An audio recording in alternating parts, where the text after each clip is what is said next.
அன்பார்ந்த இறை மக்களே, கிறிஸ்துவின் மறுரூப ஜெபக்குழுவின் வாயிலாக இன்று உங்களை சந்திப்பதில் நான் பெரும் மகிழ்ச்சி அடைகிறேன். மக்களை, சந்தோஷமாக இருக்கீங்களா? நிறைவாக இருக்கீங்களா? மகிழ்ச்சியாக இருக்கீங்களா? மன அமைதியாக இருக்கீங்களா? மக்களே, மகிழ்ச்சியும் மன அமைதியும் இறைவன் தந்த வரப்பிரசாதம் அல்லவா? இன்றைக்கி அவர் நமக்கு என்ன செய்தி தருகிறார் பார்ப்போமா? இறைவாக்கினர் தானியேல் எழுதிய நூல் அதிகாரம் 1 இறை வார்த்தை 18 20 முடிய. அரசன் தன் முன்னிலைக்கு அவர்களை கொண்டு வர வேண்டும் என்று குறித்த நாள் வந்தது. அலுவலர் தலைவன் அவர்களை நேபுகத்நேசர் முன்னிலையில் கொண்டு வந்து நிறுத்தினான். அரசன் அவர்களோடு உரையாடலானான். அப்பொழுது அவர்கள் அனைவருள் தானியேல், அனனியா, மிஷவேல், அசரியா ஆகியோருக்கு இணையாக யாரும் காணப்படவில்லை. எனவே அவர்கள் அரசன் முன்னிலையில் பணிபுரியலாயினர். ஞானம், விவேகம் சார்ந்தவற்றில் அரசன் அவர்களோடு கலந்துரையாடினான். அப்பொழுது அவனது அரசில் இருந்த எல்லா மந்திரங்களையும் மாய வித்த சிறந்தவர்களாக இருந்த பாருங்க, அந்த உணவு பரிமாறத்தை கேட்டது போல் அந்த 3 ஆண்டுகளும் அவர் அந்த மரக்கறியையும் தண்ணீர் மட்டும்தான் குடிக்கிறாங்க. திராட்சை ரசம் குடிக்கவே இல்லை அவங்க, இல்லையா? ஏன்னா அவங்களுடைய உணவை, அவங்க கலாச்சாரத்தின் உணவை உண்ணாமல் நாம் எதை சாப்பிடணும்னு நினச்சவர் சாப்பிட்டாரோ அவரும் அந்த 3 பேரும், அவரோட சேர்ந்த 3 பேரும் சேர்ந்து 4 பேரும் அதை சாப்பிட்றாங்க. அரசர் முன்னிலையில் அவர்களை கொண்டு வந்து நிறுத்தும் போது பாருங்கள், மற்ற எல்லாரையும் விட, அதாவது அரசபையில் இருக்கிறவங்க மந்திரவாதிகள் இருக்காங்களாம், மாய வித்தக்காரங்கள் இருக்காங்களாம், அப்போ இருந்துருக்குறாங்க இல்லையா?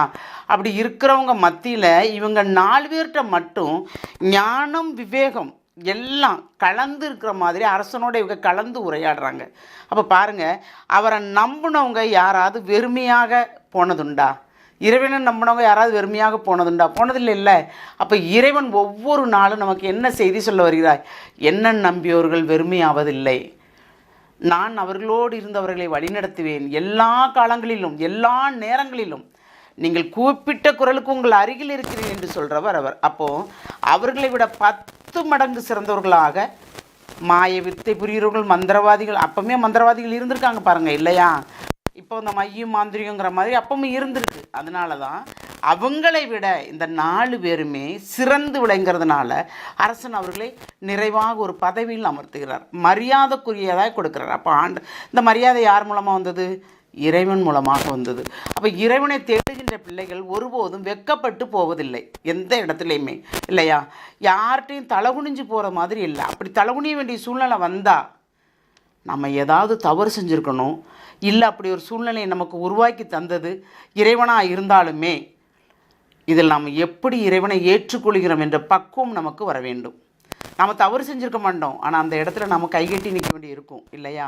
அப்படி இருக்கும்போது இப்போ என்னை பற்றி உங்களுக்கு தெரியும், நான் குற்றமற்றவள் குற்றமற்றவன் என்பது உமக்கு தெரியும் என்று நம்ம ஒவ்வொருடைய உள்ளத்தில் உள்ளதை நாம் சொல்லலாம். நம்மளை யார் இப்போ நியாயமற்று பேசலாம், என்னெல்லாமோ பேசலாம் இல்லையா? ஆனாலும் நமக்கு அதுக்கு பதிலுக்கு பேச நிறைய இருக்குது நம்மகிட்ட. நம்ம அப்படி இதெல்லாம் விட்டுட்டு இப்போ நீங்களே பார்த்துக்கோங்கன்ட்டு அவர்கிட்ட விட்டுட்டோன்னு வச்சுக்கோங்களேன். எதுக்காக அவர் இருக்கார்? நமக்காக இருக்கிறார். நமக்காக அனைத்தையும் செய்ய வல்லவர் நம்ம கூட இருக்கிறார், நம்மளை ஆசீர்வதிக்கிறவர். அவங்க பேசும்போது நாமளும் தெரியறங்கி பேசணும் என்றால் நமக்கு கிடைக்கின்ற ஆசீர்வாதங்கள் இழந்து விடுவோம். அதனால தான் பாருங்கள், தானியேல் ஞானத்தோடு அந்த உணவு பரிமாறருடைய அவரை அணுகி அவருக்குமே இவங்களுக்கு சம்மதிக்கும்படி இறைவன் அவர் உள்ளத்தை தொட்டு, அப்போ நம்ம யார்கிட்ட என்ன கேட்க போகிறோமோ அவங்களுக்கு உள்ளத்தை இறைவன் தான் தொடரணும் இல்லையா? இப்போ அவங்க 3 பேருமே 4 பேருமே வேண்டிட்டு தான் நம்ம கேட்போம், அவர் நமக்கு செய்து தரணும் அப்படின்னு கேட்டதுனால தான் அது கிடச்சிச்சு. அப்போது நம்ம கூடி ஜெபிக்கின்ற ஜெபங்கள் ஒரு நாளும் வெறுமையாவது இல்லை.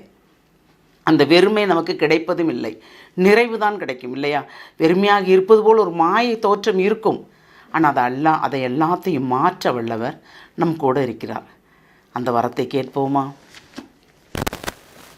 தாயும் தந்தையுமான இறைவா, நாங்கள் ஞானமற்றவர்கள், நுண்ணறிவற்றவர்கள், விவேகமற்றவர்கள் ஆண்டவரே. ஆனால் நீர்தான் எங்களை எல்லா வகையிலும் ஞானம், விவேகம், நுண்ணறிவு அனைத்தையும் கொடுத்து எங்களை நிறைவாக தெளிவுபடுத்துகிற அந்த கிருபைக்கு நன்றி ஆண்டவரே. உம்முடைய கிருபை, உம்முடைய ஆசீர்வாதம் தான் எங்களோடு எப்பொழுதும் தங்கியிருக்க வேண்டும் என்று நாங்கள் விரும்புகிறோம் ஆண்டவரே. அந்த விருப்பத்தின் பேரில் நீர் எங்களை செயல்படுத்த போகிற அந்த கிருபைக்கு நன்றி கூறி உம்மை நாடுகின்ற தேடுகின்ற அனைத்து மக்களுக்கும் நீர் வரப்பிரசாதமாக இருந்து அவர்களை நிறைவுபடுத்துவீர் என்று உறுதியும் கூறி உம்முடைய இரக்கத்துக்குள் எங்களை முழுமையாக ஒப்புக் கொடுக்கிறோம். ஜெபம் கேட்கும் நல்ல பிதாவே. பிதாவே. ஆமேன், ஆமேன், ஆமேன்.